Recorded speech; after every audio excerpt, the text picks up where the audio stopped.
शिव की चर्चा, शिव की चर्चा कोई कथा नहीं, ये कोई उपदेश नहीं है, ये कोई प्रवचन नहीं है, ये कोई सत्संग नहीं है। शिव की चर्चा व्यक्ति के आध्यात्मिक और मानसिक तल पे जागरण का है। व्यक्ति जग गया, उसके नाम की घोषणा हुई है। आज से, अभी से इन्होंने शिव को अपना गुरु बनाया है। और नाम के घोषणा के साथ साथ जैसे ही कोई व्यक्ति ये कहता है, जो आप कह रहे थे थोड़ी देर पहले, जागा जागा महादेव, ये महादेव नहीं सोया है, महादेव तो जगा ही हुआ है। परंतु वो महादेव जो मेरे हृदय में सोया है, मेरे मन में सोया है। दीदी नीलमानंद जी ने कहा, शिव तुम जागो, शिव तुम जो मेरे हृदय में हो लेकिन सो गए हो। इसलिए हम मूल मानवीय गुण को भी भूल गए हैं। मूल मानवीय गुण एक इंसान का गुण, एक इंसान का गुण होता है प्रेम, सहानुभूति, करुणा, ममता। किसी इंसान का ये गुण नहीं होता कि वो किसी से नफरत करे।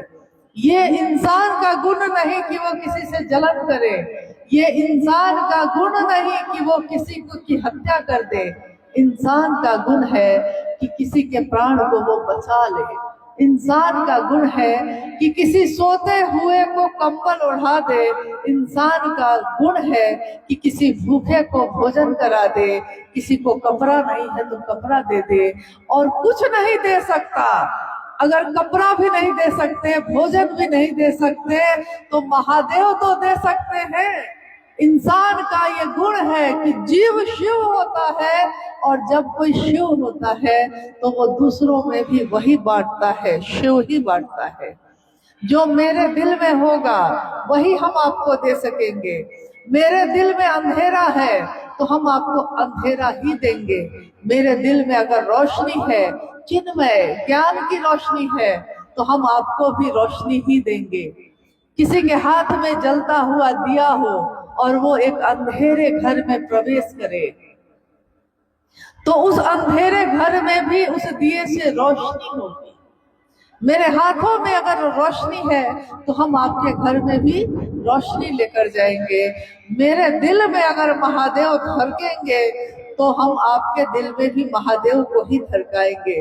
हम अपने घर को साफ सुथरा कर लेते हैं। हम अपने लौकिक घर को, जो छोटे छोटे घर है हमारे, हम उसकी सफाई करते हैं, सुगंधित स्प्रे कर लेते हैं। सुगंध ही सुगंध है घर में। परंतु मेरे घर में अगर सुगंध है और पूरा परिवेश बाहर का गंदा है, कचरे से भरा हुआ है, तो याद रखिएगा कि घर में सुगंध छिड़कने से सुगंध नहीं आती जब तक कि परिवेश भी सुंदर ना हो। और जिस तरह मेरा घर सुंदर हो जाए, मेरे घर में शिव का वास हो जाए, हमारी कोशिश होनी चाहिए कि परिवेश भी सुंदर हो, ये दुनिया भी सुंदर हो। शिव मेरे हो तो दुनिया के भी हो जाए। इसीलिए साहब ने कहा, शिव जन जन के गुरु है। शिव किसके हैं? एक व्यक्ति के नहीं है, एक परिवार के नहीं है। शिव जन जन के हैं, हर व्यक्ति के हैं। हर व्यक्ति में शिव बनने की पात्रता है। यहाँ लौकिक जगत में हम अमीर हो सकते हैं, गरीब हो सकते हैं। लौकिक जगत में कोई पदाधिकारी हो सकता है, कोई खेती करने वाला किसान हो सकता है, परंतु शिव की दुनिया में सब एक है।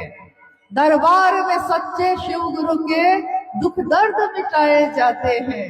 सदियों से सताए लोग यहाँ सीने से लगाए जाते हैं। ये सदियों से सताए लोग, जो कोई भी जाति के हो, कोई भी धर्म के हो, किसी भी संप्रदाय के हो, लेकिन महादेव उनको सीने से लगाते हैं। चाहे देवता हो, चाहे राक्षस हो, महादेव के सामने जो झुक के जाता है, चाहे वो जहरीला सांप भी हो, लेकिन अगर उड़ के बल जाता है, सीने के बल जाता है, तो महादेव उसको सीने से लगाते हैं। महादेव उसको अपने गले का हार बनाते हैं। हम चाहे अच्छे हो, हम चाहे बुरे हो, मैं भला हूं कि बुरा हूं, महादेव मेरी लाज रखना, मेरी लाज तू ही रखना। तेरे नाम से जानता है, क्यों कौन किसके नाम से जानता है।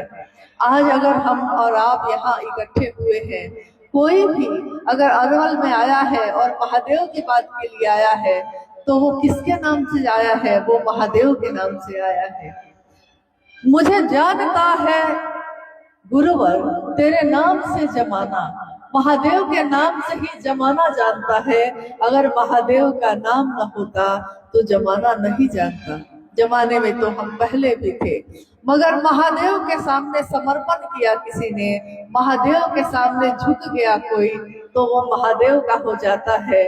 और जब वो महादेव का हो जाता है, जब ये दिल किसी के प्रेम में डूबता है, तब कोई मंसूर सूली पे चढ़ता है, तब कोई मीरा गली गली महादेव के गुण गाने निकलती है। वो तो लागी लगन, मीरा हो गई मगन, वो तो गली गली हरि गुण गाने लगी। जब कोई मीरा होती है, प्रेम में डूबती है, कोई गुरु मिलता है रैदास, उसके हृदय में छिपे हुए प्रेम को प्रकट कर देता है, तब वो मीरा चुप नहीं बैठती, वो महलों में नहीं सोती, वो गली गली हरि के गुण गाने लगती है। और महलों में पली बन के जोगन चली, जैसा हमारी माँ नीलम आनंद चलने लगी। महलों में पली, एक राज परिवार की बेटी, एक डिप्टी कलेक्टर की पत्नी, और जिनके घर में, ससुराल मायके में हर जगह वैभव और ऐश्वर्य बिखरा हो, वो साहब हरिंद्रानंद जी के साथ, शिव के शिष्य के साथ कदम से कदम मिलाकर घर घर जाने लगी, खेतों में जाने लगी, ट्रैक्टर पे बैठकर जहाँ रास्ते ना हो उन रास्तों पे भी कीचड़ से लिपट के भी वो अपने महादेव का संदेश पहुंचाने लगी। क्योंकि ऐसी लागी लगन, क्योंकि महलों में पली थी लेकिन बन के आज जोगन। जोगन कौन होती है? जो शिव के प्रेम में डूब जाए, जो ईश्वर के प्रेम में डूब जाए, उसके मन को फिर धैर्य नहीं होता, वो फिर घर में बैठ नहीं पाती, उसके मुंह से निकलता ही रहता है महादेव महादेव। और महादेव ये कौन है? महादेव किस महादेव की बात हो रही है? किस महादेव के गुरु स्वरूप की बात हो रही है? वही शिव जो भारत भूमि के कण कण में है, पूरे विश्व जिसकी इच्छा का प्रतिफल है। कण कण में महादेव है और कंकर कंकर में शंकर है। उस धरती के रहने वाले हम लोग शिव को भूल जाएंगे तो नहीं चलेगा। महादेव मुझको याद रहे, महादेव मेरे अपने बने रह जाएं। जिस तरह मेरा बेटा है, जिस तरह मेरा पति है, जिस तरह मेरे माता पिता है, हम अपनों का सौदा नहीं करते। जिसको हम अपना बना लेते हैं फिर उसको बदलते नहीं। जो मेरा है वही मेरा रहता है। इसीलिए भारत के रहने वाले लोग अपना भगवान नहीं बदलते, वो अपना गुरु नहीं बदलते, अपना कर्तव्य का पथ नहीं बदलते। ये रास्ता है शिव शिष्यता का। शिव की शिष्यता के राजमार्ग पे आज दुनिया के सारे लोग चल रहे हैं और उनकी मंजिल एक ही है और एक ही रहेगी हमेशा। मंजिल है भगवान शिव स्वयं। स्वयं भगवान शिव ही हमारी मंजिल है। रास्ते पे बहुत लोग मिलेंगे, लुभाएंगे, भटकाएंगे। हो सकता है आपको लगेगा कुछ देर के लिए कि अच्छा ही तो है, रुक जाते हैं। परंतु याद कीजिए साहब हरिंद्रानंद जी की उस वाणी को, जिस वाणी में उन्होंने कहा कि मेरा रास्ता जो है जब से चला हूं। जब से चला हूं मतलब कब से चला हूं? 31 अक्टूबर 1948 को उनका जन्म हुआ सिवान के अमलोरी नामक ग्राम में। बालक का नाम रखा उनके माता पिता ने हरिंद्रानंद। बालक हरिंद्रानंद, जिनके पिता उस समय एजुकेशन के बड़े पदाधिकारी, शिक्षा पदाधिकारी थे और उस समय बिहार और झारखंड एक ही था। बालक का नाम हरिंद्रानंद रखा गया और नाम के अनुसार ही उनके आचरण भी होने लगे। बचपन से ही उनमें अलौकिक जानने की इच्छा थी। ये इच्छा धीरे धीरे बढ़ती चली गई और अपने 12 साल के जीवन में 13वें वर्ष में जब उन्होंने प्रवेश किया तो उनके मन में एक ऐसी घटना हुई जिसने उनके मन को मोड़ दिया चमत्कार सीखने के लिए, और वो गुरु की खोज में चल पड़े। 1961 की ये घटना है जब साहब पहली बार शमशान की भूमि पर अपने कदम को रखते हैं। सन 1961 में पहली बार वो अपने घर से निकलकर एक अघोरी के पास गुरु की खोज में शमशान भूमि पे पहुंचे। हमको आपको अगर आज कोई कह दे कि शमशान भूमि चले जाओ तो हमको भय लगता है। 5 आदमी भी साथ में हो तब भी भय लगता है, दिन के उजाले में जाना हो तब भी भय लगता है। परंतु सोचिए कि उस बालक हरिंद्रानंद जी के मन की दशा उस समय क्या होगी, क्या ढूंढ रहे थे वो, क्या खोज रहे थे वो, जिस खोज ने उनको शमशान तक पहुंचा दिया। और उसके बाद सिलसिला शुरू हुआ कब्रिस्तान का, शमशान का, मंत्रों के जप का, कुल कुंडली का। इन साधनाओं से, उपासनाओं से, आराधनाओं से गुजरते हुए उनका जीवन आगे बढ़ता गया। जब हमारे जीवन में कभी आध्यात्म ज्यादा भारी हो जाता है तो लौकिक जीवन छूट जाता है, और अगर लौकिक जीवन भारी हो जाता है तो आध्यात्मिक रास्ता छूट जाता है। परंतु गौर करिएगा इस बात पे कि साहब हरिंद्रानंद जी के जीवन में लौकिक और पारलौकिक दोनों चीजें संतुलन में चली। एक तरफ वो रातों को रात भर शमशान साधना कर रहे थे और एक तरफ दिन में स्कूल पढ़ते हुए गुजरते गए, कॉलेज में चले गए, कॉलेज की पढ़ाई भी कर ली, फिर वो लॉ कॉलेज पटना में दाखिला करके कानून की पढ़ाई करने लगे। ये समय था सन 1971-72 का। सन 1972 22 मई दीदी राजमणि नीलम आनंद के साथ उनका विवाह हुआ मनातूगढ़ जो पलामू में है, और उसके बाद भी उस समय भी वो शमशान साधना कर ही रहे थे। आपके अरवल के बगल में एक जिला है आरा। आरा के गांगी शमशान में लगभग प्रति रात पटना से वो आते आरा और रात भर उस शमशान में साधना करते लौट जाते। उन्होंने 12 साल के बाद जो सिलसिला शुरू किया था वो अगले 1974 में, जब उन्होंने उस आधी रात को आरा के गांगी शमशान में सोचा था कि मैं पिछले 14 वर्षों से महादेव के रास्ते पे चल रहा हूँ, चमत्कार की दुनिया में प्रवेश किया है मैंने, न जाने कितने तरह के लौकिक और पारलौकिक चीजों की साधना आराधना कर रहा हूँ, कुछ भी हासिल नहीं है, हाथ खाली के खाली है। अगर कोई लक्ष्य लेकर आप चलिए और 14 साल तक लगातार कोशिश करिए और आपके हाथ खाली रह जाए तो कैसी निराशा होती है, कैसी हताशा होती है। वही निराशा, वही हताशा उस दिन उनके मन में उपजी। उन्होंने अपने जीवन को देखा, मैं पिछले 14 वर्षों से चल रहा हूँ, कुछ भी हासिल नहीं हुआ, और हताशा में, निराशा में उन्होंने एक प्रण लिया, सोच लिया कि आज के बाद मैं भगवान को ही अपना गुरु बनाऊंगा। अभी तक उन्होंने शरीरधारी लोगों को अपना गुरु बनाया था, लेकिन उस दिन एक घटना जो उस समय घटित हुई है, आधी रात को आरा के गांगी शमशान में साहब के मन में एक मंत्र ने, जो प्रतिदिन हमारे घर परिवार में, मंदिरों में ये मंत्र पढ़े जाते हैं, लोग सुनते हैं, सुनाते हैं, लेकिन सबके मन पे वो असर नहीं होता जो असर उस दिन साहब हरिंद्रानंद जी के मन में हुआ। उनके मन में अचानक, देखिए मन अदृश्य है, मन दिखाई नहीं देता, लेकिन ये मन ही हमारे पूरे जीवन को चलाता है।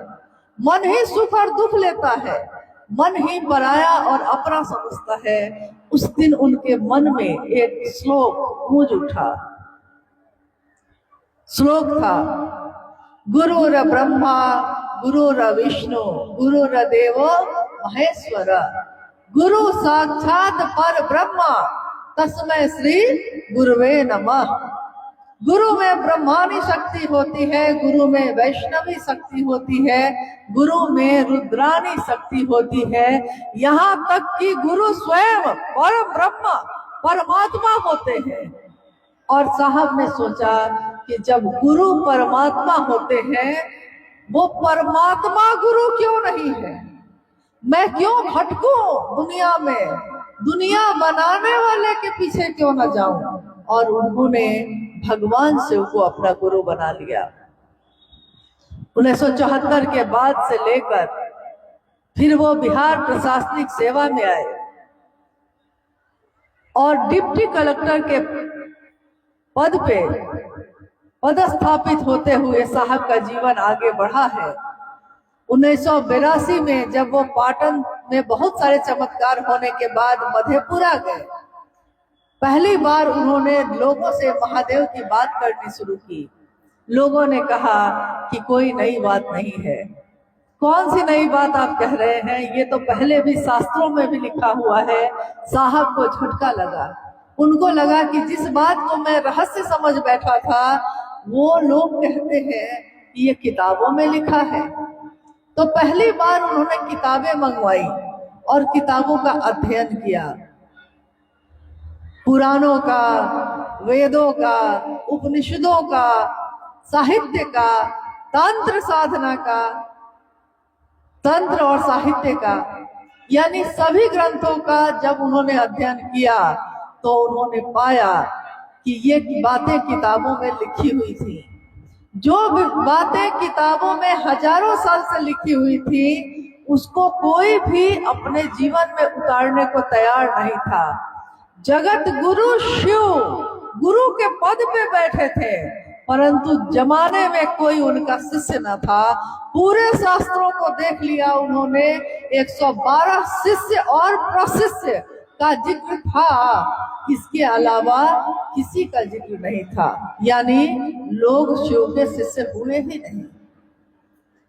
बहुत सुंदर चीज हो, कैंसर की दवा है, लेकिन कोई कैंसर की दवा खाकर उसका इलाज करने को तैयार नहीं है। तो जिसको मिल गई होगी वो दवा, तो वो दूसरों में बांटेगा ही बांटेगा। तो जिस समय साहब के जीवन में ये शिव गुरु की शिष्यता उतर गई, उन्होंने जो आध्यात्मिक आह्लाद, एक आनंद, एक खुशी उनके हृदय में आई, उसको उन्होंने लोगों के जीवन में बांटने का प्रण किया। इसीलिए 1982 के बाद से 1986, 1990 और 90 के बाद 20वीं और 21वीं सदी से तक में महादेव का ये संदेश आज जगह जगह पहुंच रहा है। ये संदेश मेरा नहीं है, ये संदेश आपका भी नहीं है, ये संदेश है शिव के शिष्य साहब हरिदानंद जी का। आइए भगवान से उनको अपना गुरु बनाइए, आइए। और ये कहकर उन्होंने जो उद्घोष किया था, आज आपने बार बार सुना है कि आओ चले शिव की ओर की पंक्ति साहब ने कही। आओ चले कहा, ये नहीं कहा कि जाओ, उन्होंने कहा आओ चले, यानी मेरे साथ चलो। तो मेरे साथ उस रास्ते पे चलो।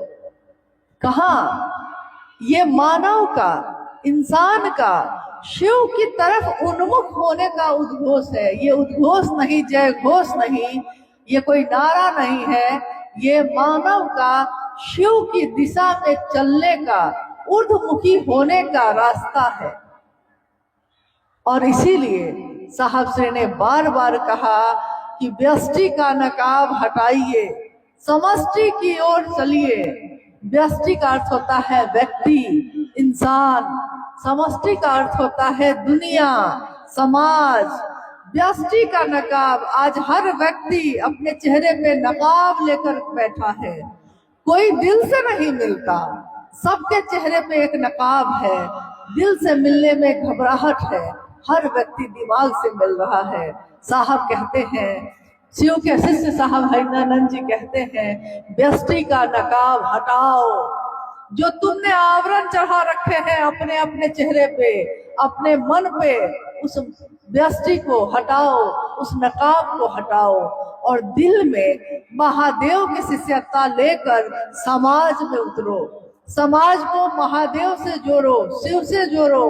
अगर ये दुनिया शिव के साथ जुड़ेगी, अगर दुनिया के लोग महादेव के साथ जुड़ेंगे, तो साहब कहते हैं कि मैं नहीं जानता कि शिव के बिना ये दुनिया कैसी होगी, इस दुनिया की दशा और दिशा कैसी होगी, परंतु यह मैं जानता हूँ कि शिव के साथ, शिव के सानिध्य में ये मानवता सबल होगी, सुगंधित होगी, सुवासित होगी। अस्तु, आओ चले शिव की ओर। इसलिए हम सभी का ये धर्म है, ये कर्तव्य है, एक शिव शिष्यता का भाव है कि हम सबको चलना है अपने महादेव के तरफ। रास्ते में लोग मिलते हैं, गले से लगाते चलिए, शिव को देते चलिए, लेकिन रुकिए मत, चलते चलिए। मंजिल दूर है और मंजिल अभी पानी बाकी है। आज का ये शिव गुरु महोत्सव जो यहाँ के सभी गुरु भाई गुरु बहनों ने अथक परिश्रम के साथ आयोजित किया है, उसमें आप सब बैठे हैं, हम सब भी आए हैं। आइए हम लोग कुछ जिज्ञासाओं पे बात करते हैं, अगर जिज्ञासा आई होगी तो आई। जी जी जी। कुछ गुरु भाई गुरु बहनों के द्वारा कुछ जिज्ञासा आई हुई है, उसको हम लोग सुनेंगे। बनो तो शिव, रहो तो शिव, जियो तो शिव, मतलब क्या है?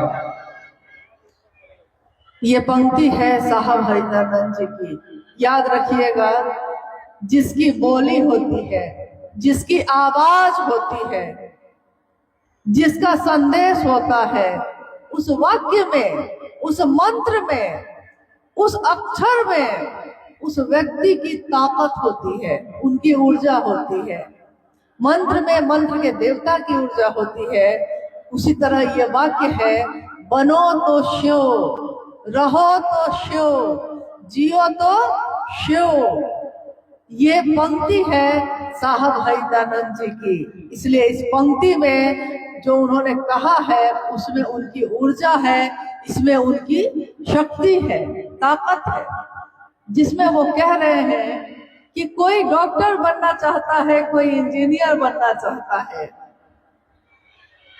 कोई किसान बनता है, कोई नेता बनता है, कोई अंतरिक्ष में जाने की चाहत रखता है, कोई पाताल में जाने की चाहत रखता है, लेकिन सबसे सुंदर पक्ष एक इंसान का क्या होता है, वो चाहे दुनिया में जीने के लिए जिस भी काम को करे, अगर उस काम में आध्यात्म शामिल हो जाए, शिव शामिल हो जाए, तो हर वो काम सुंदर हो जाता है।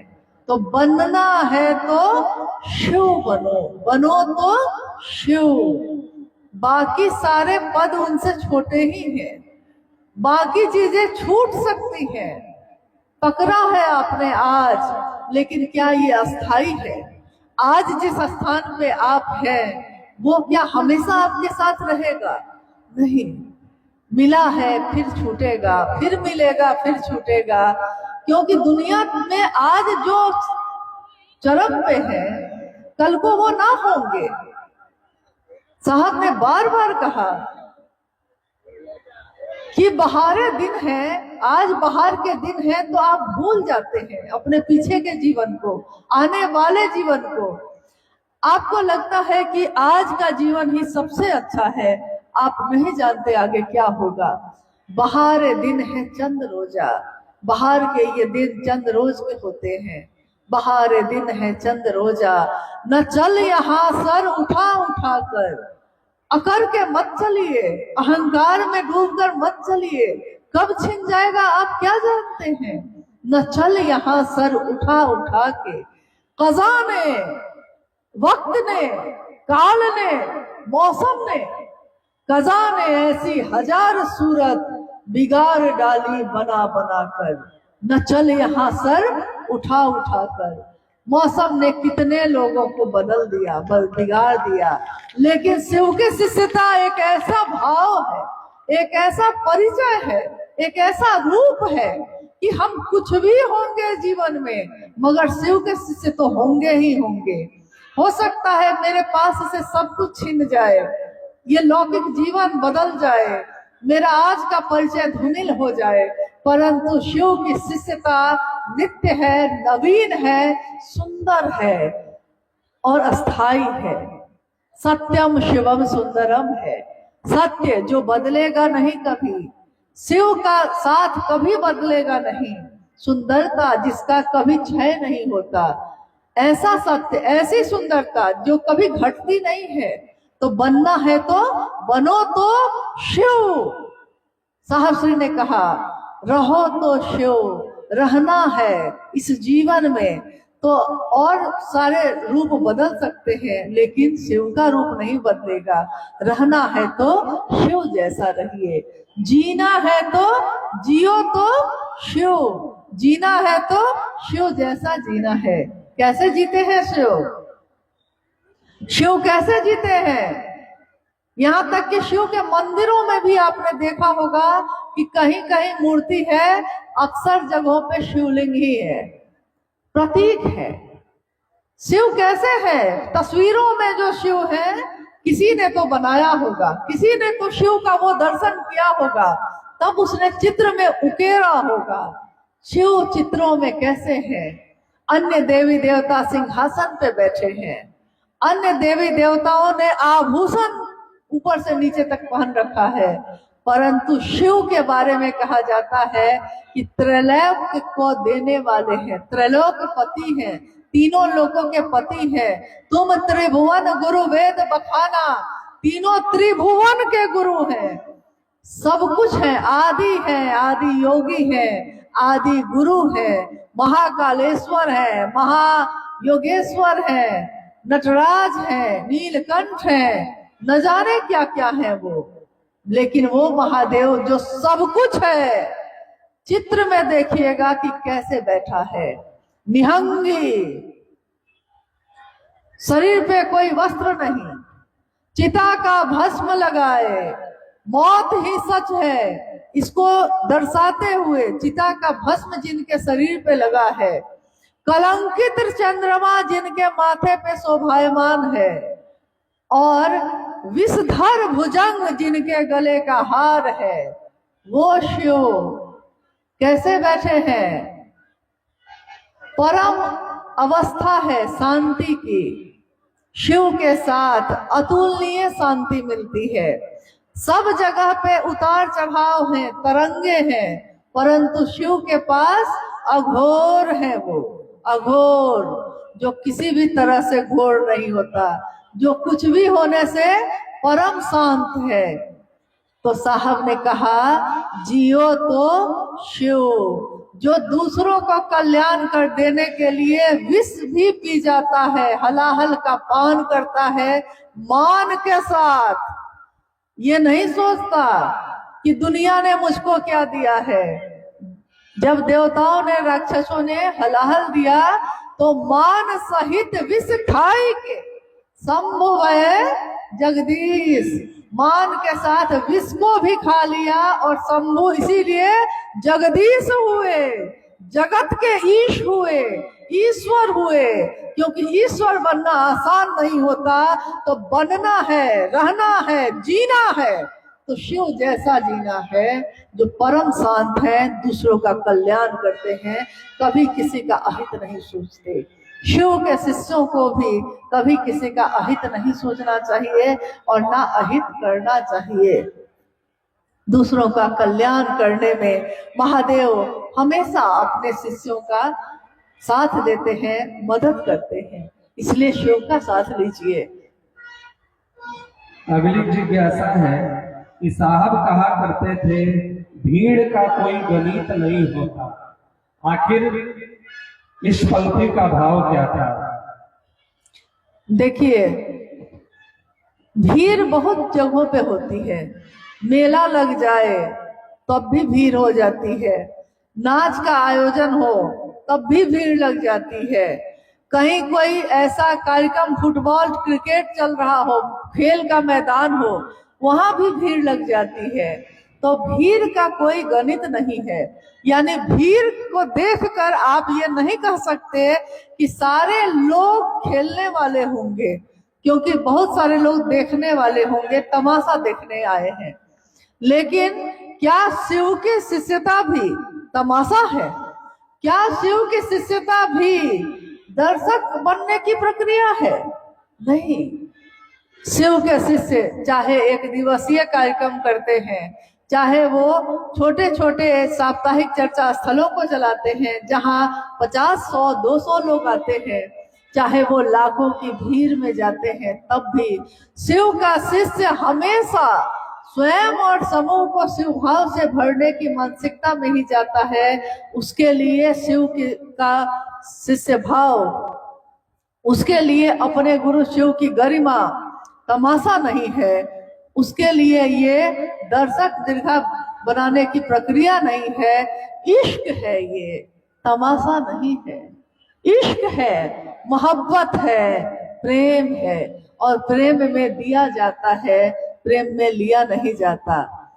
प्रेम जब हो जाता है तो पूरी दुनिया भी एक तरफ हो जाए, अकेला भी आदमी खड़े होके यही बोलता है, जिस तरह कभी मंसूर ने कहा था, जब उसने कहा कि खुदा है, खुदा है, और राजा ने कहा कि मैं ही खुदा हूं। मंसूर कहता रहा, मैं थोड़े ही बोल रहा हूं, मेरे अंदर कोई है जो बोलता है, मैं बोलूं तो चुप हो जाऊं, लेकिन मेरे अंदर से जो बोलता है तो मैं चुप कैसे रहूं? तो राजा ने उसको सूली पे चढ़ाने की सजा दे दी थी। इश्क था वो, खुदा से, ईश्वर से प्रेम है। तब मंसूर ने सूली पे चढ़ के जो कहा था, वही बात साहब ने कितनी बार कहा कि चढ़ के सूली पे मंसूर बोला। सूली पे चढ़ गया वो, मीरा जहर का प्याला पी गई, लेकिन सूली पे चढ़ के उसने कहा कि इश्क है ये, तमाशा नहीं है। तमाशा थोड़े ही है कि बदल जाऊंगा। शिव शिष्यता तमाशा नहीं है, ये भीड़ को पैदा करने की जगह नहीं है, ये हर व्यक्ति की चेतना में शिव को जगाने की विधा है, ये तीनों शुद्ध स्वस्फूर्त जागरण करने की विधा है। ये काम नहीं है कि देखा देखी कर लिया है, मशीन की तरह कर लिया है, नहीं। हर व्यक्ति महादेव से दया मांगता है, हर व्यक्ति अपने गुरु का काम करता है, अपने गुरु की बात दूसरों से करता है। भीड़ में बैठते हम जरूर हैं, लेकिन इस भीड़ में बैठा हुआ हर व्यक्ति शिव का शिष्य है, और एक शिव का शिष्य हजारों लाखों लोगों को शिव शिष्य बनाता है। इसलिए शिव की दुनिया में शिष्य होते हैं और शिष्य की दुनिया में शिव होता है। ये तमाशा नहीं है, ये भीड़ इकट्ठा करने की जगह नहीं है, ये प्रेम की जगह है। इसलिए आपने देखा होगा कि किसी किसी कार्यक्रम में, शिव गुरु महोत्सव में लाखों शिव के शिष्य इकट्ठे हो जाते हैं, लगाव है, चुंबक की तरह सारे लोग जुट जाते हैं। परंतु कब आते हैं, कब बैठते हैं, और कब उठकर धीरे धीरे सब के सब चले जाते हैं, आज तक शिव गुरु महोत्सव में या शिव चर्चाओं में आज तक कभी भी महादेव की असीम दया से कभी भी कुछ भी अनहोनी नहीं हुई, क्योंकि स्व अनुशासन है, ये गुरु का अनुशासन है, शिव का अनुशासन है। तो शिष्य अपने गुरु के अनुशासन में रहता है, इसीलिए शिव के शिष्य अपने गुरु शिव के अनुशासन में बैठते हैं, सुनते हैं और लौट कर फिर चले जाते हैं, दुनिया में अपने गुरु के नाम का झंडा फहराने। झंडा एक ही होता है, याद रखिएगा। झंडा पे याद आया, जैसे हम लोग भारत देश के रहने वाले लोग हैं, तो इस देश का झंडा एक ही है। इस देश में अलग अलग जाति धर्म संप्रदाय के लोग रहते हैं, परंतु जब झंडा तोलन होता है तो एक ही झंडा होता है और उसी के नीचे सारे लोग खड़े होते हैं। शिव की शिष्यता में भी झंडा हमेशा महादेव का बुलंद होगा और फहराने वाले साहब दीदी होंगे। सारे शिव के शिष्य एक ही झंडे के नीचे होंगे, कोई दूसरा झंडा यहाँ कभी भी नहीं होने वाला है। इसलिए मेरा अनुरोध है कि आप सभी गुरु भाई गुरु बहन अपने दिल में महादेव को उतारिए और दूसरों को भी महादेव से जोड़िए। खुद से जोड़ने की कभी कोशिश मत करिएगा, क्योंकि अगर मैं खुद से जोड़ भी लूं किसी को तो उसको 2 कदम भी चलाने में मेरा सामर्थ्य नहीं है। अगर शिव का शिष्य किसी को महादेव के तरफ बढ़ा सकता है तभी उसको महादेव के शिष्यों को बुलाना चाहिए, और अगर वो नहीं चला सकता है तो उसको ये आध्यात्मिक अपराध कभी नहीं करना चाहिए।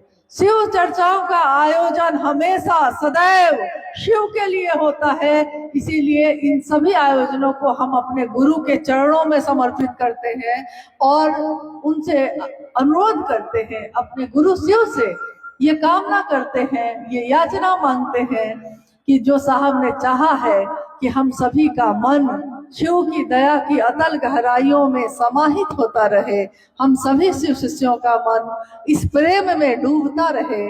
इसका कोई तल नहीं होता, प्रेम में संतुष्टि नहीं होती। आप चाहे 50 आदमी को आज शिव शिष्य बना लीजिए, परंतु कल आपके अंदर फिर से ये प्यास जग जाएगी। आपको लगेगा कि कल किया था, आज तो नहीं किया। प्रेम कभी संतुष्ट नहीं होता, देना चाहता है अपने प्रेमी को। शिव से प्रेम करने वाले शिव को शिव की शिष्यता देना चाहते हैं। साहब दीदी ने भी उपहार में हमेशा यही मांगा कि अगर दे सकते हो तो मुझको शिव का शिष्य देना, और कुछ भी नहीं मांगा हमसे आपसे। तो हम अगर उनको कुछ दे सकते हैं तो सिर्फ शिव का शिष्य ही दे सकते हैं और कुछ भी नहीं दे सकते।